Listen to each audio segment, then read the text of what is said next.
حضرت عبد الرحمن بن عوف رضی اللہ عنہ روایت کرتے ہیں، نبی اکرم صلی اللہ علیہ وآلہ وسلم نے ارشاد فرمایا ہے، دین کے احکام کی تھوڑی سی سمجھ بوجھ یعنی ان کا علم حاصل کرنا زیادہ عبادت سے بہتر ہے، اور تمہارے اعمال میں زیادہ بہتر وہ ہے جو زیادہ آسان ہو۔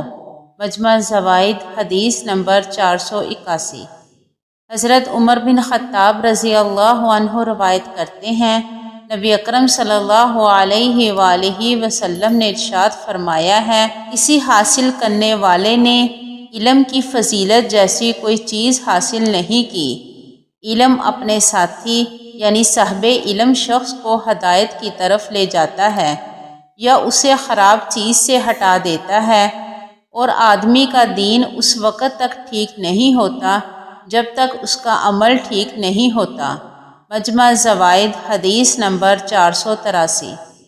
حضرت انس بن مالک رضی اللہ عنہ روایت کرتے ہیں، نبی اکرم صلی اللہ علیہ وآلہ وسلم نے ارشاد فرمایا ہے، زمین میں علماء کی مثال وہی ہے جو آسمان میں ستاروں کی ہے کہ خشکی اور سمندر کی تاریکیوں میں ان کے ذریعے رہنمائی حاصل کی جاتی ہے، اور جب ستارے بجھ یعنی چھپ جائیں تو اس بات کا امکان موجود ہوتا ہے کہ ہدایت پانے والے بھی گمراہ ہو جائیں۔